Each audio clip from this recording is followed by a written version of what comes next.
Moltes gràcies. Donem pas als continguts de l'11è l'any. Donem pas a la ponència inaugural a càrrec d'en José Luis de Vicente.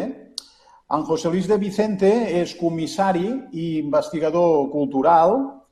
Actualment és comissari de Sonar +D, al Congrés de Cultura Digital i Tecnologies Creatives, de Sonar Festival de Barcelona.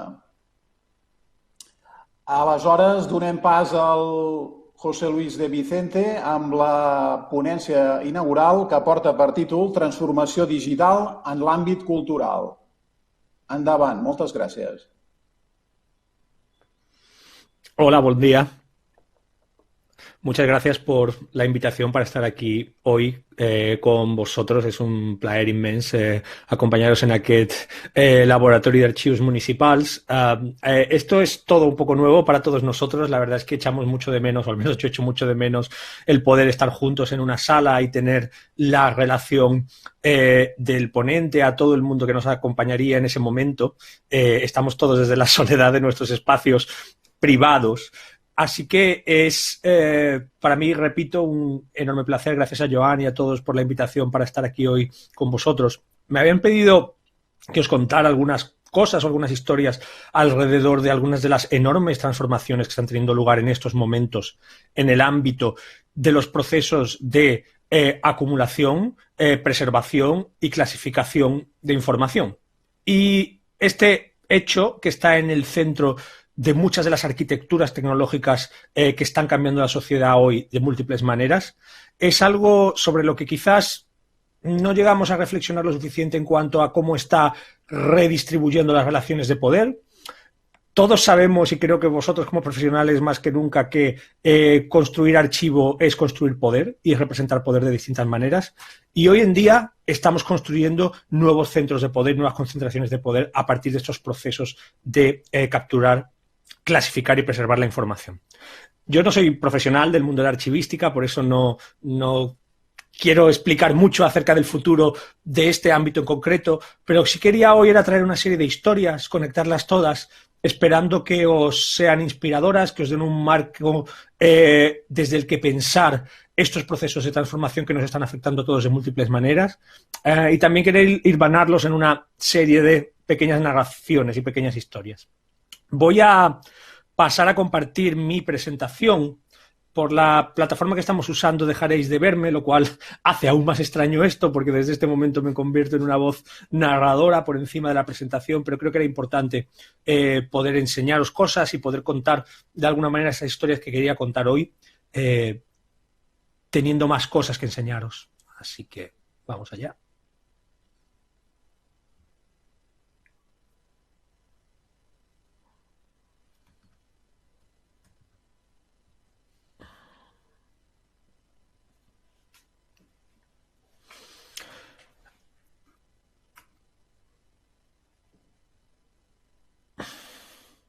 Si en estos momentos os queréis acercar después de esta ponencia o el día de mañana, en esas horas que todavía podemos salir a la calle y estáis en Barcelona relativamente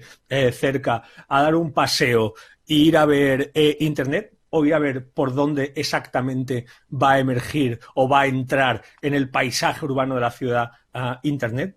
la punta de un iceberg inmenso que embarca ya el planeta entero, solamente tenéis que acercaros a la playa de Sant Adrià de Besòs, donde en estos momentos se está construyendo, a partir de una excavación, el punto por el que podrán entrar toda una serie de cables submarinos que conectarán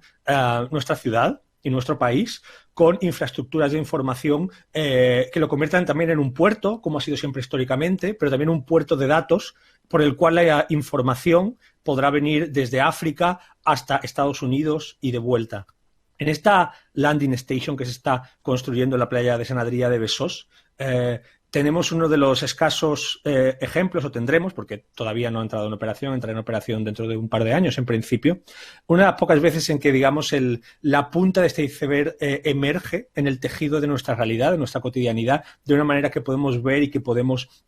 palpar. Los cables submarinos son, de alguna forma, el sistema nervioso, o quizás las venas y las arterias de este sistema de encarnar de distribuir y de organizar información que se ha tragado por completo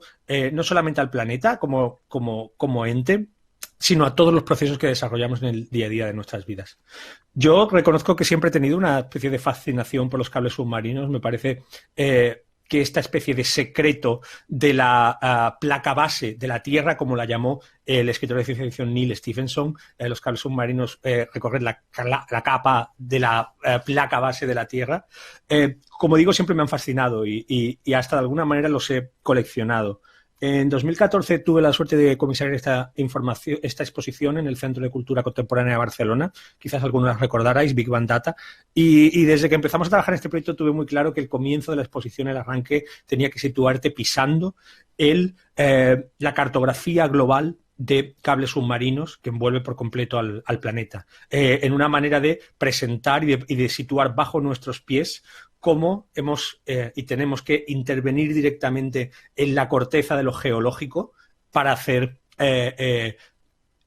intercambiar todos estos bits, toda esta información que hoy en día permanentemente, si por ejemplo tenemos un móvil encima nuestra, que todos tendremos un móvil encima nuestra al menos unas 150 veces al día, pues estamos contribuyendo a este proceso colectivo y compartido.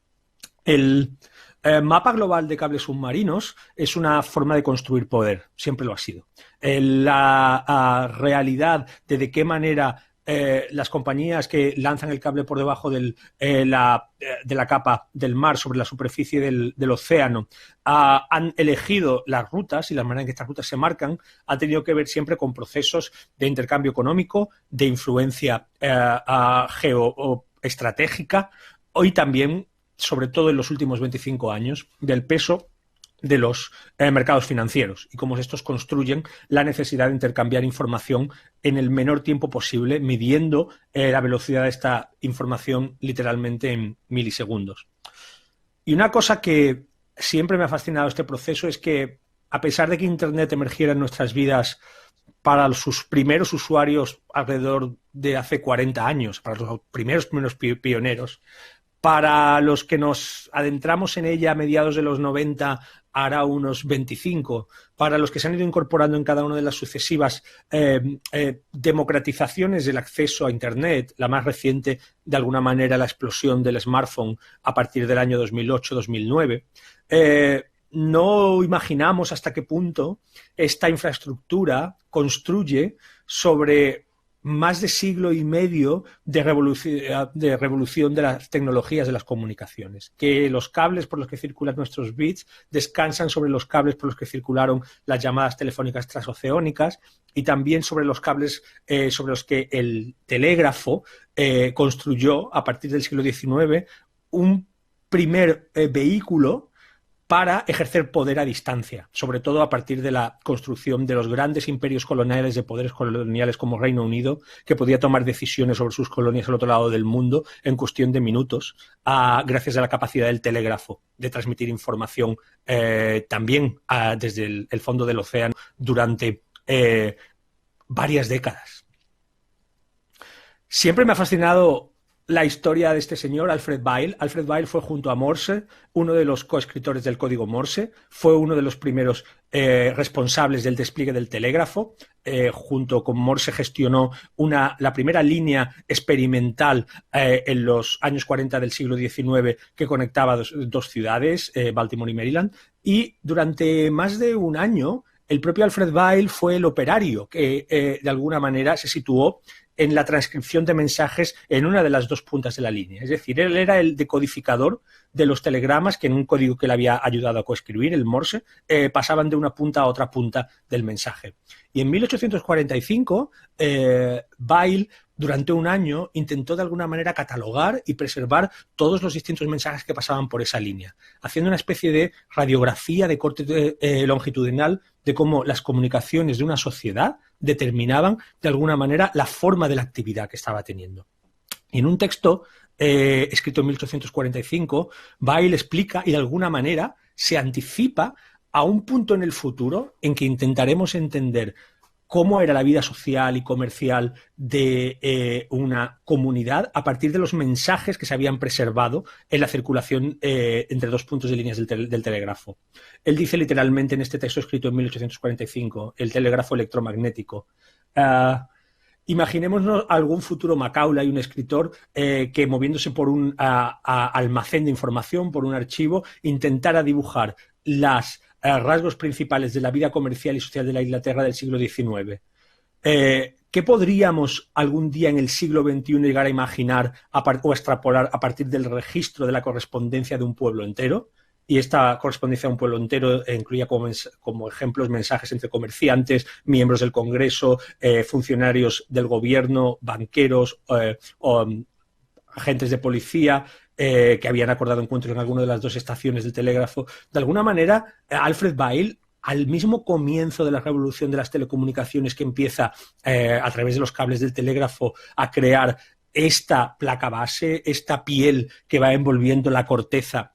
del planeta, empieza a reconocer que en la codificación de estos mensajes, en su preservación y en su clasificación, encontramos una manera de generar o de pintar o de hacer emerger los rasgos y las formas de un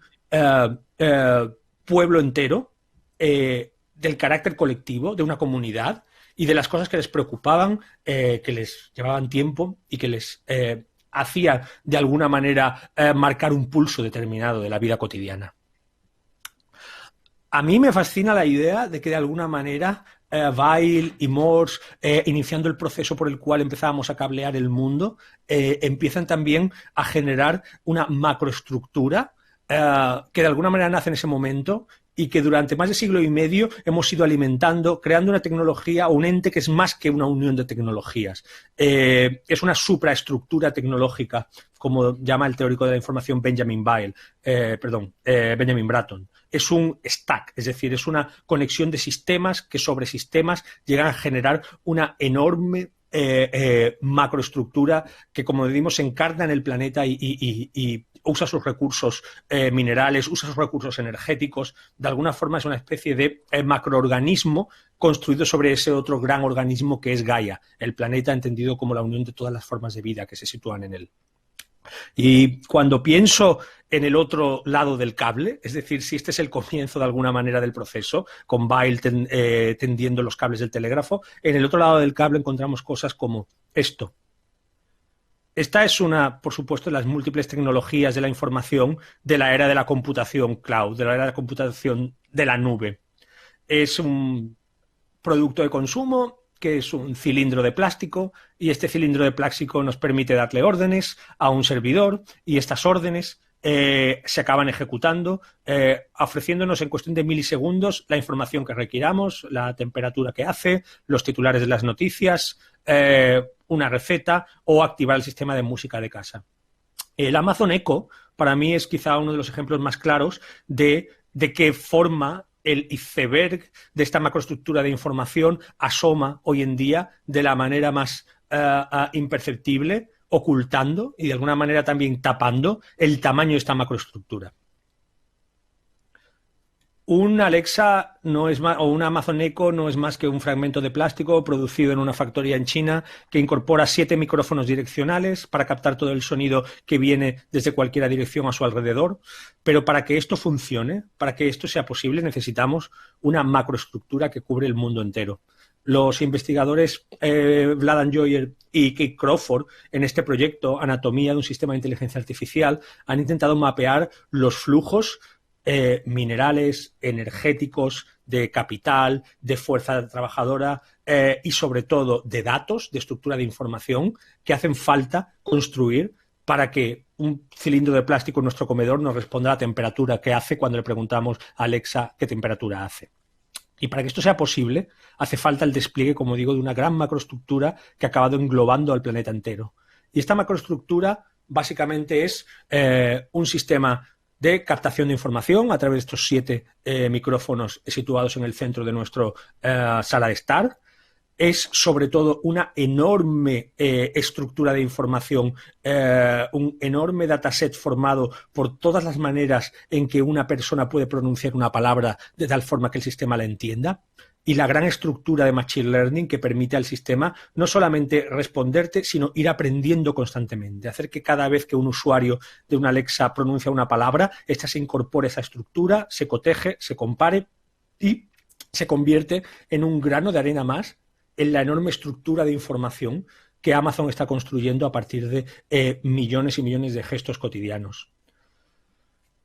El sistema no solo está hecho de tecnología, no solamente está hecho de datos, también está hecho de gente. Hace un año y pico se descubrió que cuando una persona pronuncia una palabra sobre un altavoz Alexa y esta grabación se compara con otras, al otro lado, en muchos casos, si hay un error que no ha permitido que el proceso se automatice, hay una persona. Que hay miles de personas en el mundo cuyo trabajo es escuchar pequeñas transcripciones, pequeñas grabaciones de las palabras que dicen dentro de sus espacios domésticos los usuarios de la Alexa para corregir si efectivamente esa manera de pronunciar esa palabra con esa entonación a esa velocidad corresponde con el significado y con el resto de maneras de pronunciar esa palabra que el sistema está intentando construir. De esta manera, todos somos trabajadores, todos somos contribuyentes a la construcción de esta gran estructura de información y en un gesto que creo que caracteriza de alguna manera la centralidad de los procesos de construcción de archivo en la sociedad actual, ningún gesto que se haga frente a una tecnología como este es pasivo, es inerme, porque se ha conseguido transformar, se ha conseguido convertir en una pieza más dentro de esta macroestructura que cubre el planeta entero. Esta es solo una de las múltiples maneras en las que se encarna y en las que se muestra frente a nosotros lo que Shoshana Zuboff ha llamado el capitalismo de vigilancia. El capitalismo de vigilancia es de alguna manera el orden económico en el que vive la información hoy en día, o una enorme cantidad de la información que todos estamos produciendo por el simple hecho de existir, de actuar dentro de estas macroestructuras. El capitalismo de vigilancia es el régimen económico de Internet. Básicamente es la manera en la que todos nuestros gestos cotidianos acaban creando formas de expresión que pueden ser compradas, que pueden ser almacenadas, que pueden ser vendidas de unos a otros postores. Es la forma en la que algunas de las compañías más importantes del mundo hoy han generado acumular su gran capacidad de poder. Si vemos la lista de las compañías más grandes del mundo, vemos que algunas de ellas, como Facebook, por ejemplo, no tiene otro activo que toda esta capacidad de capitalizar, de transformar en capital cada expresión o cada gesto de los usuarios dentro de su enorme máquina de captación de información.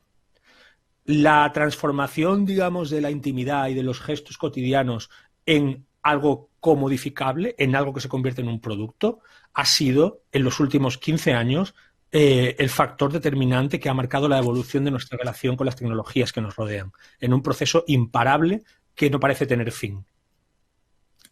Esto, por ejemplo, es una imagen que muestra cómo opera una tecnología llamada Pilgrim, que usa muchas aplicaciones de móviles sencillamente para intentar determinar los movimientos y la localización de los usuarios de un servicio por la ciudad. Su objetivo es ser utilizada, por ejemplo, para estudios de investigación de mercado que determinen, por ejemplo, que puedan extrapolar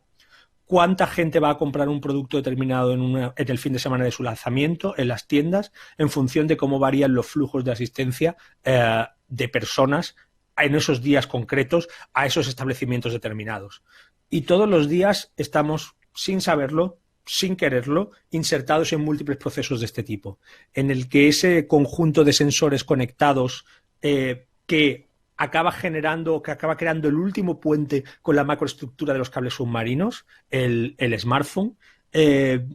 produce constantemente y en el que nos inserta.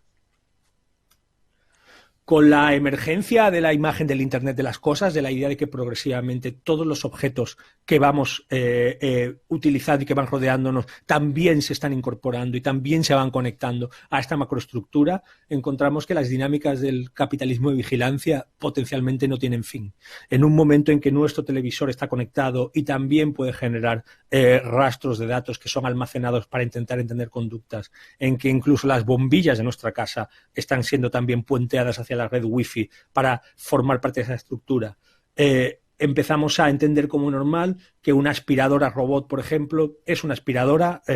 recoger el polvo y la suciedad de nuestra casa, pero también está recogiendo otras cosas, como por ejemplo la estructura tridimensional de los planos de la casa a la hora de moverse, y que allí donde hay un proceso de recogida de datos como externalidad, de alguna manera que la polución, es decir, el efecto indeseado de hacer operar una tecnología inteligente es generar este rastro de datos, pues que toda esta información puede generar potencialmente un segundo mercado, un mercado secundario en el que, por ejemplo, en este caso, imaginamos para qué pueden servir o qué aplicaciones pueden tener recoger, anonimizados, eso sí, en teoría, la forma de cientos de miles y millones de apartamentos, de casas por todo el mundo.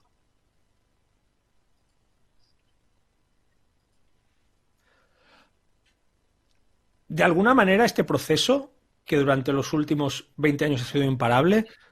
empieza también a generar hitos determinados, porque el proceso de recogida de información, el momento en el que empezamos a construir estas estructuras, cruza un umbral a partir del momento en que toda esta información sirve no solamente para clasificar y para dar acceso, sirve no solamente para entender, sino para generar conocimiento de nuevas maneras, para generar inteligencia. Todos recordamos esta historia. Este probablemente es un año histórico en la era de la humanidad. Es la famosa partida de Garry Kasparov contra Deep Blue, la primera vez en la que el mejor jugador de ajedrez del mundo ya no era mejor, ya no podía ganar al mejor ordenador del mundo jugando al ajedrez. Deep Blue se mostró como, de alguna manera, el ejemplo o un ejemplo inexorable de la evolución de la tecnología que iría progresivamente suplantando al hombre en funciones cotidianas, pero esto nunca fue exactamente así del todo, porque Deep Blue no era realmente un cerebro, no era una inteligencia, era una enorme base de datos de partidas de ajedrez con la capacidad de relacionarlas y extrapolar jugadas a partir de ellas, y asistido por un montón de técnicos que podían de alguna manera entrenar al sistema, guiarlo y conducirlo. En la partida entre Kasparov y Deep Blue no se enfrentaban un cerebro humano y un cerebro artificial, sino más bien se enfrentaban un cerebro humano a un equipo de especialistas que utilizaban una tecnología que aumentaba sus capacidades, que les permitían ser más rápidos y más eficaces que solamente un cerebro. Pero en 2012, 2013... algo empieza a cambiar. Durante las últimas décadas, y especialmente las últimas dos, en la explosión de la web 2.0, en la explosión de los procesos por el cual todos compartimos y generamos imágenes, comentarios, millones y millones de horas de vídeo y los subimos a estructuras compartidas, los expertos en inteligencia artificial, los expertos en deep learning y machine learning, de repente cuentan con una herramienta con la que no contaban antes, que es con, volviendo a las palabras de Alfred Weil de alguna manera, la correspondencia de un pueblo entero. Y la correspondencia de un pueblo entero son todas las fotos que hemos decidido compartir y subir a la nube, son millones y millones y millones de construcciones gramaticales a partir de nuestros tweets, de nuestras contribuciones a las páginas web que hemos creado. Es este enorme esfuerzo colectivo de alguna manera que, sobre todo a partir de 2004, 2005, todos hemos aceptado como una parte fundamental de lo que hacemos durante el día a día. Es difícil o no es fácil explicar siempre cómo opera un sistema de deep learning o de machine learning, pero básicamente en 2012 la compañía DeepMind, una compañía inglesa que acaba 2 años después siendo propiedad de Google, entiende que con 15 millones de fotos de gatos es relativamente fácil generar un cerebro artificial con un montón de conexiones, con más de 16.000 procesadores que replican de alguna manera las funciones de las neuronas. Y que este cerebro puede entender, enseñándole una imagen de un gato y una que no lo es, que uno es un gato y otra no lo es, y si se le va poco a poco entrenando, si se le premia cuando acierta en qué imagen aparece el gato y se le castiga cuando no aparece, empieza a emerger un sentido de la idea de ser gato en el sistema. Y el sistema se acaba convirtiendo prácticamente infalible gracias a esta contribución de millones de fotos de gatos que todos hemos subido a Internet, y tiene la capacidad, desarrolla la capacidad de captar la cualidad de ser un gato, de alguna manera. En 2016, esta es una historia conocida, está documentales sobre ellos, DeepMind genera una herramienta, AlphaGo, que se utiliza para jugar a un juego aún más difícil de simular que el ajedrez. Es conocido que si desde 1997 el mejor jugador humano del mundo no podía ganar al ajedrez al mejor ordenador, en el juego oriental del Go, el mejor ordenador del mundo era un jugador mediocre de Go. pero en 2016 esta era acaba gracias a las posibilidades del machine learning y de la inteligencia artificial. Y empieza otra nueva era en la que no hay un humano que pueda ser el mejor jugador del Go en el mundo. Sencillamente no es posible. Pero además, aún así, en 2018, vamos viendo las fechas, de esto solamente hace 2 años, DeepMind desarrolla una herramienta que permite no solamente generar un sistema de Machine Learning que se convierte en el mejor jugador de ajedrez del mundo, sino hacerlo en cuestión de horas. DeepMind desarrolla una herramienta que permite generar un sistema al que se le enseñan las reglas del ajedrez, sencillamente se le dan las reglas del ajedrez, se le deja durante horas competir contra sí mismo y en cuestión de horas se acaba convirtiendo en el mejor jugador de ajedrez del mundo. De alguna manera, la emergencia de la inteligencia artificial en nuestro ámbito nos permite empezar a encontrar o a pensar conexiones entre todos los objetos del mundo que todos hemos ido estando digitalizando. A partir de este momento pienso que digitalizar no es el acto fundamental, sino que forma parte de un proceso a partir del cual empezamos a generar un cierto sentido colectivo de percepción de cómo están unidos todos estos elementos que digitalizamos, incluso de maneras y por vehículos que nosotros no podríamos haber previsto originalmente o imaginado. Esta imagen de 2015 muestra un ejemplo de cómo opera el sistema de inteligencia artificial Deep Dream, que intenta hacer el ejercicio contrario. En vez de decirle, enséñame una imagen de un perro y dime si es un perro, en este ejercicio los programadores hicieron lo inverso y le pidieron al sistema que dándoles imágenes normales las forzara hasta encontrar el perro. Y esto es lo que pasa en esta imagen. Si la miramos todo el tiempo no podremos evitar de ver caras de perros en todas partes, porque es lo que el sistema está haciendo. Imaginar cómo puede hacer emerger, en qué sitios y de qué maneras, imágenes de perros de la filmación de un paisaje cotidiano. En este proceso ha habido una cooperación o una conexión entre estos cerebros artificiales que hemos estado construyendo, generando conexiones entre todas sus neuronas artificiales, alimentándoles con todas las grandes cantidades, con todos los archivos que hemos generado dentro de los jardines vallados del capitalismo de vigilancia, con toda nuestra contribución. Y nos está empezando a fascinar en una nueva relación entre creatividad humana y creatividad no humana. ¿Qué podemos aprender o a dónde podemos llegar de establecer estas conexiones y estas uniones? La era del deepfake es la era de saber que dentro de poco no podremos confiar en que ninguna imagen que estemos viendo sea una imagen necesariamente real, en que la foto de ninguna persona oculte detrás de sí a una persona real. La construcción de estos enormes datasets que han generado los sistemas de Machine Learning que utilizan las aplicaciones de inteligencia artificial nos sitúa en una frontera en la que de la, digamos, construcción de los macroarchivos emerge una nueva forma de relacionarnos con los elementos que dan forma a la información del mundo. Y esto está también creando en nuestro ámbito nuevas maneras de pensar cómo navegamos, cómo relacionamos o cómo entendemos los objetos que hemos elegido preservar en nuestros archivos. No os voy a hablar hoy mucho del movimiento GLAM, del movimiento Galleries, Libraries, Archives and Museums, porque evidentemente muchos de vosotros sabréis mucho más del que yo, de estos procesos por el cual queremos crear, digamos, una arquitectura tecnológica que permita a los museos, a los archivos, a las bibliotecas del mundo generar una gran estructura de información compartida, interoperativa y accesible. Pero sí sabemos que cuando estos esfuerzos empiezan a tomar forma, podemos empezar a entender nuevas maneras de relacionar y de crear conexiones entre esos objetos que quizás no se nos hubieran ocurrido a nosotros. En 2017, el artista Mario Klingemann realiza una residencia en Google, en el Google Creative Lab en París, y empieza a mostrar, por ejemplo, cómo nuevos ejercicios de comisariado, de navegar colecciones, emergerán por la capacidad de una inteligencia no humana de crear puntos de unión, de crear conexiones entre objetos de formas en una velocidad que quizás a un comisario humano o un archivista humano no se le hubieran ocurrido, dándole un punto de entrada en un objeto de una colección y un punto de salida y permitiendo al sistema búscame todas las conexiones formales y materiales entre estos dos objetos que me permitan llegar desde uno hasta el otro dentro de la estructura de la información en la colección. Las fascinantes ideas de lo que podemos hacer cuando la era del Machine Learning de alguna manera empieza a generar nuevas formas de relación entre los objetos de colecciones, creo que en los próximos años nos van a crear también nuevas clases de imágenes y nuevas clases, como digo, de conectar y vincular las formas del mundo. Esta imagen que estáis viendo aquí, por ejemplo, a la izquierda, son 150.000 mariposas de las colecciones del National History Museum de Londres.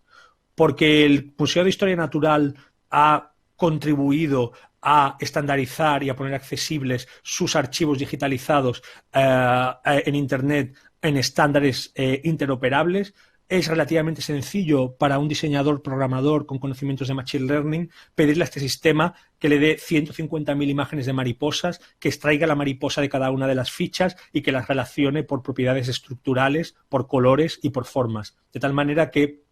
cualquier visitante del futuro al museo puede pasear por sus pasillos, pero puede sobre todo también de alguna manera meter la cabeza en la macroestructura de información que son también los decenas de miles de ejemplares de mariposas que el Museo de Historia Natural preserva, en una macroestructura de información que también es de alguna manera una nueva encarnación, una nueva vida de la forma de la colección.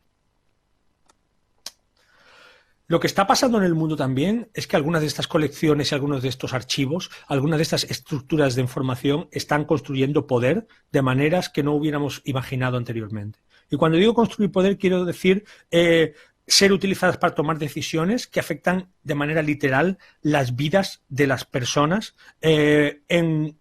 efectos que quizás no habían imaginado los propios que las crearon. Esta señora fue la creadora de un sistema, ImageNet, que a partir de 2009 se convierte en una de las herramientas fundamentales de la inteligencia artificial. ImageNet es un gran conjunto de datos que relaciona fotos de personas con conceptos, con nociones, de tal manera que un programador tenga una herramienta que utilizar, a la que acudir, cuando quiere expresar cualidades de toda clase que definen a una persona. Un momento, por favor. Sí. Es el caso de adjetivos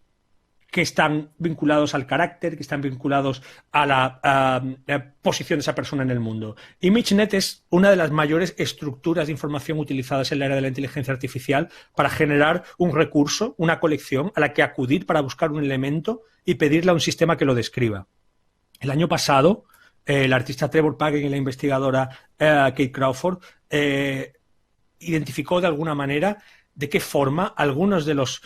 procesos por los cuales se habían etiquetado y se habían dotado de carácter o de contenido a las herramientas en ImageNet eran altamente sospechosos, porque al final el procedimiento había tenido lugar pagando a voluntarios para que etiqueten durante horas y horas y horas imágenes a las que tenían que vertir sobre ellas opiniones subjetivas, opiniones que definen, por ejemplo, como en esta imagen, a alguien como alguien raro o como alguien acosador o una cualidad tan absolutamente subjetiva como huérfano. El proyecto Training Humans, Entrenando a Humanos, es un ejemplo de cómo estamos empezando también a generar mecanismos de resistencia o mecanismos de puesta en discusión, mecanismos de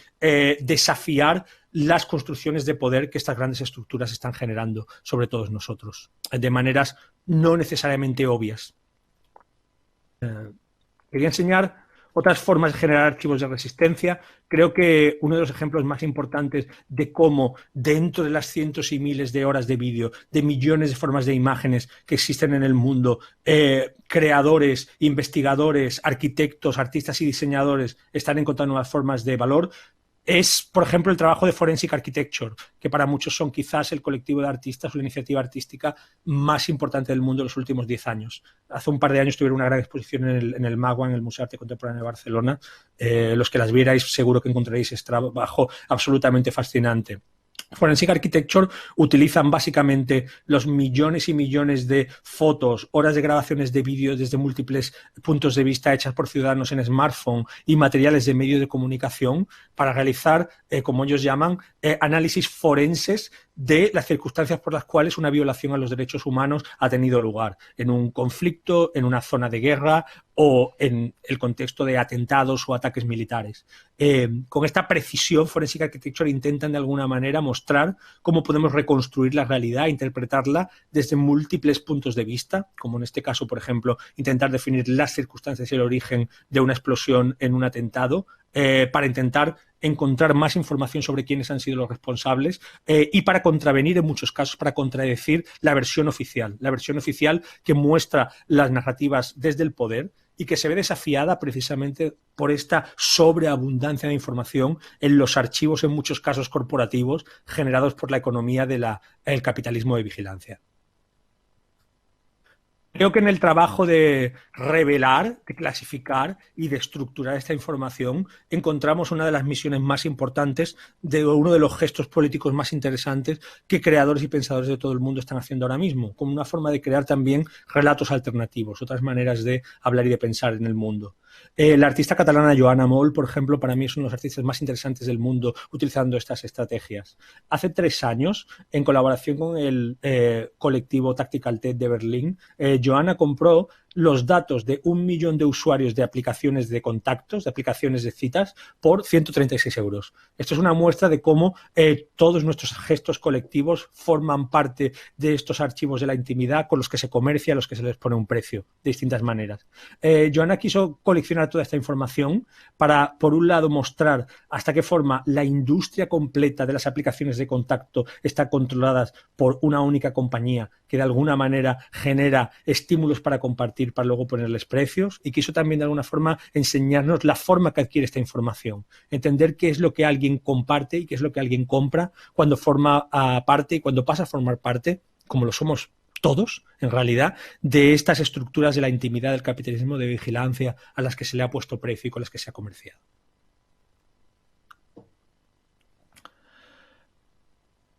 Quería acabar pensando acerca de cuáles son algunos de los nuevos retos que se están abriendo, o más bien los nuevos horizontes en los procesos de preservación de información, en los procesos de digitalización y de creación de archivos instantáneos. Porque no estamos en un momento cualquiera. Estamos en un momento en el que delante de nuestros propios ojos y con mucha velocidad los procesos del mundo están cambiando. La misma realidad de la Tierra sobre la que pisamos está mutando